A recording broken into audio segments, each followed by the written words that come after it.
Hi hello welcome back to my channel. ನೋಡಿ friends, ನಾನು ಹೇಳಿದ್ನಲ್ಲ ನೀರಿನ ಒಂದು ಟ್ಯಾಂಕ್ ಮಾಡ್ತಾರೆ ಅಂತ ಹೇಳ್ಬಿಟ್ಟು ಅದ್ರ ಕೆಲಸ ಸ್ಟಾರ್ಟ್ ಆಗಿತ್ತು. ಹಾಗಾಗಿ ನನಗೆ ಸ್ವಲ್ಪ RG ಟೈಲರಿಂಗ್ ಕ್ಲಾಸಲ್ಲಿ ವಿಡಿಯೋ ಹಾಕೋಕ್ಕಾಗಲಿಲ್ಲ. ನಮ್ಮ ಮನೆ ಎದುರಿಗೆ ಮಾಡ್ತಾ ಇರೋದ್ರಿಂದ ನನಗೂ ಸಹಿತ ಸ್ವಲ್ಪ ಕ್ಲೀನಿಂಗ್ ಎಲ್ಲ ಇರುತ್ತಲ್ವ, ಹಾಗಾಗಿ ಕೆಲಸಗಳು ನನಗೆ ಟೈಲರಿಂಗ್ ಕ್ಲಾಸಿಗೆ ವೀಡಿಯೋಸ್ ಹಾಕೋಕ್ಕಾಗ್ತಾನೆ ಇಲ್ಲ. ನಾನು ಮೊನ್ನೆ ಒಂದು ವಿಡಿಯೋ ಹಾಕಿದ್ದೆ, ಅಂದರೆ ಅಗ್ನಿಮೂಲೆಯಲ್ಲಿ ಈ ರೀತಿ ಒಂದು ನೀರಿನ ಟ್ಯಾಂಕನ್ನು ಮಾಡ್ತಾರೆ ಅಂತೇಳಿ. ನನಗೆ ಪಾಪ ತುಂಬ ಜನ ಸಜೆಷನ್ ಕೊಟ್ಟರು, ತುಂಬ ಚೆನ್ನಾಗಿರೋಂಥ ಒಳ್ಳೊಳ್ಳೆ ಕಮೆಂಟನ್ನು ಮಾಡಿದ್ದಾರೆ. ತುಂಬ ಖುಷಿಯಾಯಿತು. ಎಲ್ಲೋ ಇರ್ತಾರೆ, ನನ್ನ ವೀಡಿಯೋಸ್ ನೋಡ್ತಾ ಇರ್ತಾರೆ, ಎಷ್ಟು ಒಳ್ಳೊಳ್ಳೆ ಸಜೆಷನ್ ಅಂತ. ಒಬ್ಬರಂತೂ ಸಿಸ್ಟರ್, ಅವರು ಕೆಲವು ವೀಡಿಯೋಸ್ ಎಲ್ಲ ಅವ್ರ ಬಗ್ಗೆ ಹೇಳಿದ್ದೆ ನಾನು. ಅವರು ಸಹ ಹೇಳಿದರು, ನೀವೇನು ಯಾರಿಗೂ ಕೆಟ್ಟದ್ದು ಮಾಡಿಲ್ಲ, ಕೆಟ್ಟದ್ದು ಬಯಸಿಲ್ಲ, ನಿಮಗೆ ಒಳ್ಳೆಯದೇ ಆಗುತ್ತೆ, ದೇವರು ಒಳ್ಳೆ ದಾರಿ ತೋರಿಸ್ತಾನೆ, ಧೈರ್ಯವಾಗಿರಿ ಅಂತೇಳ್ಬಿಟ್ಟು ತುಂಬಾ ನನಗೆ ವಾಯ್ಸ್ ಮೆಸೇಜ್ ಕಳಿಸಿದ್ರು. ಹಾಗೆ ಎಲ್ಲರದು ಅಷ್ಟೇ, ನೀವು ಅಕ್ಕ ನಿಮಗೆ ಒಳ್ಳೆ ದಾರಿ ಸಿಗತ್ತೆ, ಒಳ್ಳೇದಾಗತ್ತೆ ನಿಮಗೆ. ನೋಡಿ, ನಿಮ್ಮ ಮನಸ್ಸಿಗೆ ಬೇಡ ಅಂತ ಬಂದರೆ ನೀವು ಚೇಂಜ್ ಮಾಡಿ ಮನೇನ, ಪರವಾಗಿಲ್ಲ ನಾನು ಇರ್ತೀನಿ, ದೇವ್ರು ಇಟ್ಟಂಗೆ ಆಗಲಿ ಅಂತ ಏನಾದರೂ ಇದ್ದರೆ ನೀವು ಆ ರೀತಿನೂ ಮಾಡಿ. ಅಂದರೆ ನಿಮ್ಮ ಮನಸ್ಸಿಗೆ ಏನು ಅನಿಸುತ್ತೋ ಆ ರೀತಿ ಮಾಡಿ, ಊರು ಬಿಟ್ಟು ಹೋಗಬೇಡಿ ಅಂತೇಳಿ ತುಂಬ ಜನ ಹೇಳಿದ್ರು. ನಾನು ಸಾಗರಕ್ಕೆ ಹೋಗ್ತೀನಿ ಅಂತೇಳಿ ವಿಡಿಯೋ ಹಾಕಿದ್ದೆ. ಆಗ ನಂಗೆ ಹೇಳಿರೋದು ತುಂಬ ಜನ, ನೀವು ಬೇರೆ ಊರಿಗೆ ಹೋದರೆ ನಿಮ್ಮ ಕೆಲಸಕ್ಕೆ ತೊಂದರೆ ಆಗುತ್ತೆ, ಟೈಲರ್ ಆದವರು ಬೇರೆ ಊರಿಗೆ ಹೋದರೆ ನಿಮ್ಮ ಕೆಲಸಕ್ಕೆ ತೊಂದರೆ ಆಗುತ್ತೆ ಅಂತ ತುಂಬ ಜನ ನನಗೆ ಕಮೆಂಟ್ ಮಾಡಿದರು. ಹಾಗಾಗಿ ನಾನು ನನ್ನ ಮನಸ್ಸನ್ನು ಸ್ವಲ್ಪ ಚೇಂಜ್ ಮಾಡಿಕೊಂಡು ಸಾಗರ ಹೋಗೋದು ಬೇಡ, ನೋಡೋಣ ಇಲ್ಲೇ ಮನೆ ಸಿಗುತ್ತೇನೋ ಅಂತ ಹೇಳ್ಕೊಂಡು ನಾನು ಮನೇನ ಹುಡುಕ್ತಾ ಇದ್ದೀನಿ. ಒಂದೊಂದು ಸರಿ ಅನಿಸುತ್ತೆ ಇಲ್ಲೇ ಇದ್ಬಿಡೋಣವಾ ಅಂಥೇಳಿ, ಒಂದೊಂದು ಸತಿ ಅನಿಸುತ್ತೆ ನಮ್ಮ ಮನಸ್ಸಿಗೆ ಏನೋ ಒಂದು ಥಾಟ್ ಅಂತ ಬಂದಮೇಲೆ ಅದು ನಮಗೆ ಏನೋ ಒಂದು ಸಣ್ಣ ಪುಟ್ಟ ಒಂದು ಪಿನ್ ಚುಚ್ಚಿದ್ರೂ ಸಹಿತ ಅದಕ್ಕೆ ಏನೋ ಅಂತೇಳಿ ಅನಿಸ್ಬಿಡುತ್ತೆ. ಹಾಗಾಗಿ ಏನು ಮಾಡೋದು ಅಂತ ಯೋಚನೆ ಮಾಡ್ತಾಯಿದ್ದೀನಿ. ಎಲ್ಲದೂ ದೇವ್ರ ಮೇಲೆ ಭಾರ ಹಾಕಿಬಿಟ್ಟಿದ್ದೀನಿ. ಇನ್ನೂ ಒಂದು ತಿಂಗಳು ಟೈಮ್ ಇರೋದ್ರಿಂದ ನಾನು ನನಗೆ ಒಳ್ಳೆ ದಾರಿ ಸಿಗತ್ತೆ ಅಂತೇಳಿ ಅಂದ್ಕೊಂಡಿದ್ದೀನಿ.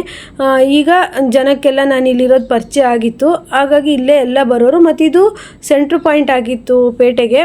ಹಾಗಾಗಿ ನಾನು ಟೈಲರ್ ಅಲ್ಲದೆ ಇದ್ದಿದ್ರೆ ತುಂಬ ಇಷ್ಟೆಲ್ಲ ಯೋಚನೆ ಮಾಡೋವಂಥ ಪರಿಸ್ಥಿತಿನೇ ಇರ್ತಿರ್ಲಿಲ್ಲ. ನಾನು ಟೈಲರ್ ಆಗಿರೋದ್ರಿಂದ ನಾನು ಇಷ್ಟು ಯೋಚನೆ ಮಾಡಬೇಕಾಗಿದೆ. ಇಲ್ಲ ಅಂತಂದರೆ ಯಾವ ಮನೆ ಆದ್ರೂ ಪರವಾಗಿಲ್ಲ ಇತ್ತು, ಹಳ್ಳಿ ಆದ್ರೂ ಪರವಾಗಿಲ್ಲ ಇತ್ತು, ಬಾಡಿಗೆ ಮನೆ ಇರ್ಬೋದಿತ್ತು.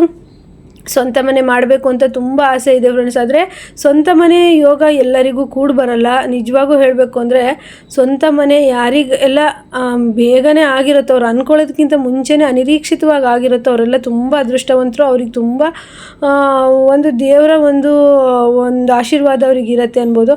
ಹಾಗಂತ ನನಗೆ ದೇವರ ಆಶೀರ್ವಾದ ಕೊಡ್ತಾ ಇಲ್ಲ ಮನೆಗೆ ಅಂತಲ್ಲ, ಏನೋ ಲೇಟಾಗಿ ಕೊಡ್ತಾ ಇದ್ದಾರೆ, ಅಂದರೆ ತುಂಬ ಒಳ್ಳೆಯದು ಮಾಡೋದಕ್ಕೋಸ್ಕರ ನಮಗೆ ಲೇಟ್ ಮಾಡ್ತಿದ್ದಾರೆ ಅಂತ ಆ ಥರ ತಿಳ್ಕೊತೀನಿ. ಯಾಕಂದರೆ ನಮಗೆ ನಿಧಾನವಾಗಿ ಬಂದಿರೋದು ತುಂಬ ಚೆನ್ನಾಗಿರುತ್ತೆ ಅಂತ ಹೇಳ್ತಾರೆ. ಹಾಗಾಗಿ ನನಗೆ ಅದು ಒಂದು ನಂಬಿಕೆ ಇದೆ. ಈಗೆಲ್ಲ ಅಂದರೆ ಈ ಥರ ಗುಂಡಿ ಎಲ್ಲ ಅಗ್ಬಿಟ್ಟು ಮಣ್ಣೆಲ್ಲ ತೆಗೆದ್ಬಿಟ್ಟು ಹೋದರು. ನೆಕ್ಸ್ಟು ನೀರು ಬೇರೆ ಇರಲಿಲ್ಲ ತೊಳೆಯೋಣ ಅಂತಂದರೆ, ಇಲ್ಲಿ ಮುಂದ್ಗಡೆ ತೊಳೆಯೋಕ್ಕೆ ನೀರು ಇರಲಿಲ್ಲ. ನೀರಿಂದೇ ಸಮಸ್ಯೆಯಿಂದನೇ ಈ ಟ್ಯಾಂಕನ್ನು ಮಾಡ್ತಾ ಇರೋದಾಗಿರುತ್ತೆ. ಇವರು ಬೆಳಗ್ಗೆ ತುಂಬ ಜನ ಬಂದಿದ್ರಪ್ಪ, ಲೇಡೀಸು ಜೆಂಟ್ಸ್ ಎಲ್ಲರೂ ನಮ್ಮ ಆನಂದಪುರದವರೇ. ಇವ್ರು ಬಂದುಬಿಟ್ಟು ಅಷ್ಟು ಸಂಜೆ ಒಳಗಡೆ ಎಲ್ಲ ಈ ಥರ ಗುಂಡಿ ಮಾಡಿದ್ರು. 7 ಅಡಿ ಉದ್ದ, 12 ಅಡಿ ಅಗಲ ಅಂತೇಳಿ. ನಂಗೆ ಅದ್ರ ಬಗ್ಗೆ ಎಲ್ಲ ಅಷ್ಟಾಗಿ ಗೊತ್ತಿಲ್ಲ ಫ್ರೆಂಡ್ಸ್. ಆದರೆ ನಾನು ಸ್ವಲ್ಪ ಚಿಕ್ಕ ವಯಸ್ಸಿಂದ, ಅಂದರೆ ನಾನು ಚಿಕ್ಕ ವಯಸ್ಸು ಅನ್ನೋಕ್ಕಿಂತ ನಾನು ಸ್ವಲ್ಪ ಅಸ್ಟ್ರಾಲಜಿ, ಆಮೇಲೆ ಈ ರೀತಿ ಎಲ್ಲ ಸ್ವಲ್ಪ ನಂಗೆ ತುಂಬ ಇಂಟ್ರೆಸ್ಟು. ಯಾವ ದಿಕ್ಕು, ಯಾವುದು ವಾಸ್ತು, ಮತ್ತು ಪೂಜೆ, ಅದ್ರ ಬಗ್ಗೆ ಎಲ್ಲ ನಂಗೆ ಚಿಕ್ಕ ವಯಸ್ಸಿಂದನೂ ತುಂಬ ಇಂಟ್ರೆಸ್ಟು. ತುಂಬ ವೀಡಿಯೋಸ್ಗಳನ್ನು ನೋಡ್ತೀನಿ ಅಂತ ಹೇಳ್ಬೋದು.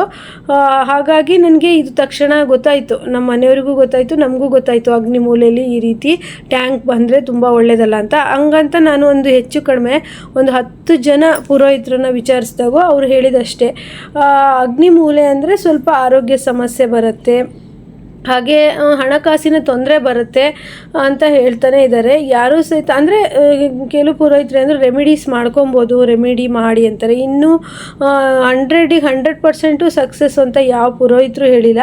ಅಂದರೆ ಈ ಅಗ್ನಿಮೂಲೆಯಲ್ಲಿ ಟ್ಯಾಂಕ್ ಮಾಡೋದ್ರಿಂದ ಏನೂ ತೊಂದರೆ ಆಗಲ್ಲ, 100% ನಾನು ಗ್ಯಾರಂಟಿ ಕೊಡ್ತೀನಿ ಅಂತ ಹೇಳಿ ಯಾರೂ ಹೇಳಿಲ್ಲ. ಸಮಸ್ಯೆ ಇದ್ದಿದ್ದೆ ಅಂತಲೇ ಹೇಳಿದ್ರು. ಹಾಗಾಗಿ ನನಗೆ ಹೇಗೋ ನಾವು ದುಡಿಯೋದು, ಬಾಡಿಗೆ ಕಟ್ಟೋದು ಇದ್ದಿದ್ದೆ. ಸಮಸ್ಯೆ ಒಳಗಡೆ ನಾವು ಯಾಕೆ ಬೀಳಬೇಕು ಅನ್ನೋದು ನನ್ನ ಒಂದು ಅನಿಸಿಕೆ. ಪಾಪ ಎಲ್ಲರೂ ನೋಡಿ ಮಣ್ಣನ್ನು ಅಗೆದ್ಬಿಟ್ಟು ಇಷ್ಟು ದೊಡ್ಡ ಗುಂಡಿ ಮಾಡಿದ್ದಾರೆ.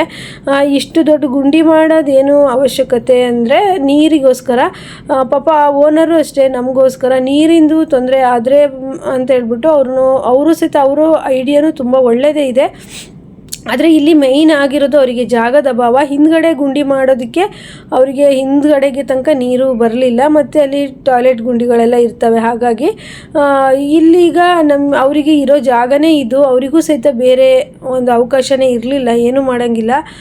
ಆದರೆ ಏನು ಮಾಡೋದು, ಈ ರೀತಿ ಆಗಿಬಿಡ್ತು. ನನಗೆ ನೋಡೋದು ಮನಸ್ಸಿಗೆ ಏನು ಕಿರಿಕಿರಿ ಆಗಲಿಲ್ಲ ಅಂತಂದರೆ ಮತ್ತೆ ಇರೋದು, ಇಲ್ಲ ಅಂತಂದರೆ ತುಂಬಾ ನಮ್ಮ ಮನಸ್ಸು ಕಿರಿಕಿರಿ ಆಗ್ತಾಯಿತ್ತು ಅಂತ ಅಂದರೆ ನಾವು ಸಹಿತ ಇರೋದಕ್ಕೆ ಕಷ್ಟನೇ ಆಗತ್ತೆ. ನಮಗೆ ಗೊತ್ತಿಲ್ಲದೆ ಏನೋ ಒಂದು ವಿಷಯ ಗೊತ್ತಿಲ್ಲಪ್ಪ ಅಂತ ಹೇಳಿ ನಾವು ಇದ್ದೀವಿ ಅಂತಂದರೆ ಹೇಗೋ ಆಗೋಗುತ್ತೆ. ಆದರೆ ಇದು ಒಂಥರ ನಮಗೆ ಗೊತ್ತಾಗ್ಬಿಟ್ಟಿದೆ ಅಗ್ನಿಮೂಲೆಯಲ್ಲಿ ಈ ಥರ ಟ್ಯಾಂಕ್ ಬಂದಿದೆ ಅಂತೇಳಿ.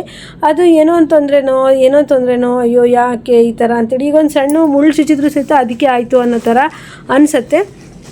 ಒಂದೊಂದು ಸತಿ ಅನಿಸುತ್ತೆ ಗಟ್ಟಿ ಮನಸ್ಸು ಮಾಡಿ ಆಗಿದ್ದಾಗಲಿ ಇಲ್ಲೇ ಇದ್ಬಿಡೋಣ ಅನಿಸುತ್ತೆ. ಒಂದೊಂದು ಸತಿ ಅನಿಸುತ್ತೆ ಈಗ ದುಡಿಯೋರೆ ನಾನು, ನಮ್ಮನೆಯವರು, ಮತ್ತು ಅವರು ನನಗೆ ಏನಾದರೂ ಸಣ್ಣ ಪುಟ್ಟ ಸಮಸ್ಯೆಗಳಾದರೂ ಸಹಿತ ಕಷ್ಟ ಆಗುತ್ತೆ.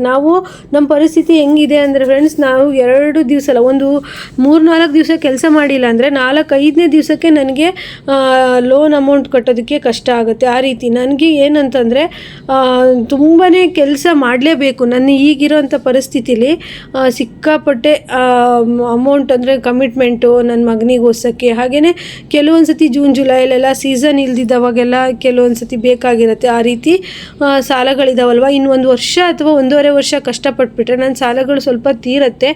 ಹಾಗಾಗಿ ನನಗೀಗ ಒಂದು ರೀತಿ ಹೇಗಾಗಿದೆ ಅಂತಂದರೆ ನಡು ನೀರಲ್ಲಿ ನಿಂತಂಗಾಗಿದೆ. ದಡಕ್ಕೂ ಹೋಗೋಕ್ಕಾಗ್ತಿಲ್ಲ, ನೀರೊಳಗೆ ಮುಳುಗೋಕ್ಕೂ ಆಗ್ತಿಲ್ಲ. ಆ ರೀತಿ ಪರಿಸ್ಥಿತಿಯಲ್ಲಿ ಇದ್ದೀನಿ. ಏನು ಮಾಡಬೇಕು ಅಂತ ಗೊತ್ತಿಲ್ಲ. ಈ ರೀತಿ ಸಂಜೆ ಆಯಿತು. ಇದೆಲ್ಲ ಮುಗಿಸಿ ಹೋದ್ಮೇಲೆ ನನ್ನ ಕೆಲಸ ಮಾಡಿಕೊಂಡು ಮತ್ತು ಟೈಲರಿಂಗ್ ಕೆಲಸನೂ ಮಾಡಿದೆ. ಯಾಕೋ ಗೊತ್ತಿಲ್ಲ, ವೀಡಿಯೋಸ್ ಮಾಡೋಕ್ಕಾಗಲಿ ಅಥವಾ ಟೈಲರಿಂಗನ್ನೇ ಬಟ್ಟೆ ಹೊಲಿಯೋಕ್ಕಾಗಲಿ ಆಗ್ತಾನೇ ಇಲ್ಲ. ಮೈಂಡ್ ತುಂಬಾ ಡಿಸ್ಟರ್ಬ್ ಆಗಿಬಿಟ್ಟಿದೆ.